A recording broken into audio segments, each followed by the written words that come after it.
Hey guys, Bloody Vintage here. Got my Kerr no buckle string. It's actually not Kerr branded, but it is original period by the looks of it. US marked. Some nice rust stains on there. So I looked at the manual. Now from 1942, I watched YouTube videos. I checked a bunch of different Google images, things like that, of original reenactors and everything. And to be honest, it looks like this is done a few different ways. And I tried doing the way that the manual suggests, and I will show you why that did not work. So it could just be mine is a little bit shorter than average. I'm not 100% sure. So first, I'm going to show you how to attach the front piece. So first, you want your the short piece at the back that's a standalone. That always stays at the back, and that'll be sitting there. You have the 3 rivets facing towards the back as well, just to get a reference point. And then this clip its opening will be facing upwards. Okay. Next one will be this. So you are going to change the length of this. This is one continuous piece actually through here. And using the slider right here, you're going to adjust them. So this is about half the length.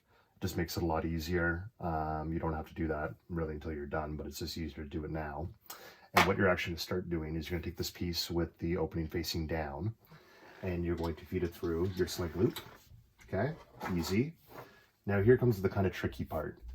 So you're actually going to clip this in till it clips. Okay, great. Yeah, sweet. No, it's not done because this isn't adjustable yet. It's just one continuous piece. So yeah, if you want to just keep it at one length, no problem, I guess. But what you're going to do now is you're going to actually slip it through. So this is the tricky part where you're actually going to be pushing down. I'm pulling this through all the way. So now it should be sliding. Now,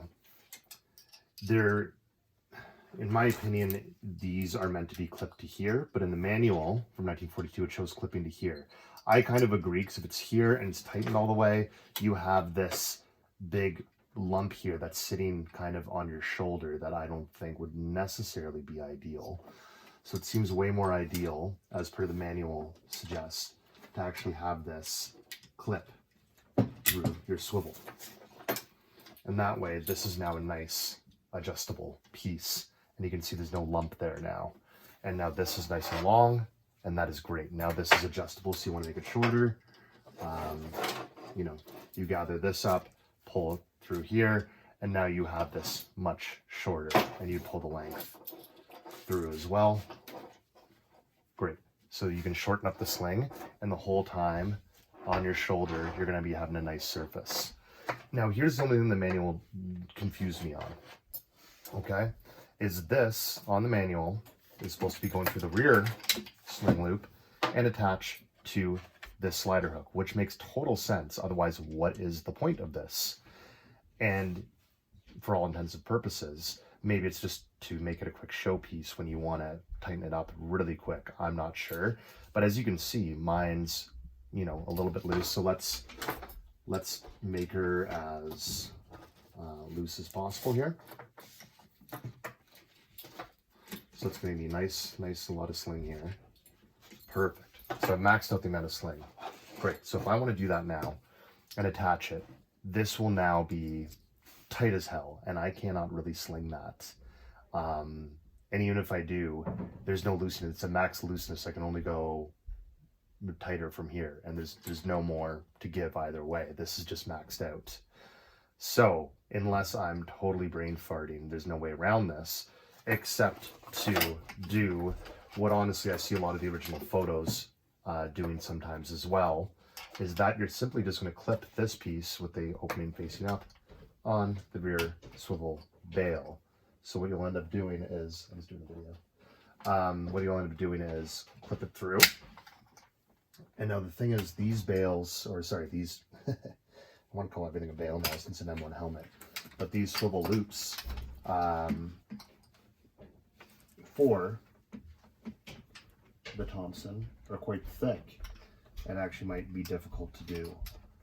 So what you want to have to do is put some extra pressure on and you'll get it. And now this is a more usable sling that I can make, you know, this is a little bit loose and then I can kind of tighten it up or loosen it as I see fit.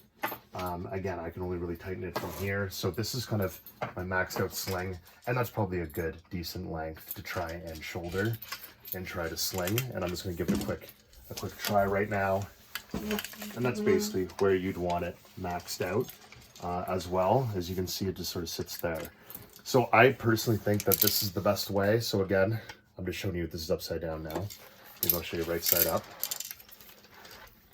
This is how the front is done through here. So just give you an overall close up.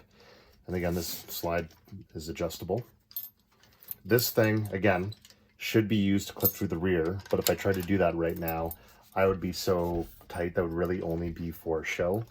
And again, the rear is just simply clipped right on, which is improper according to the manual. But like I showed you earlier, if I try to do it according to the manual, it is going to become more of a showpiece than anything. All right, so I just wanted to show you that and give you an idea of what it looks like.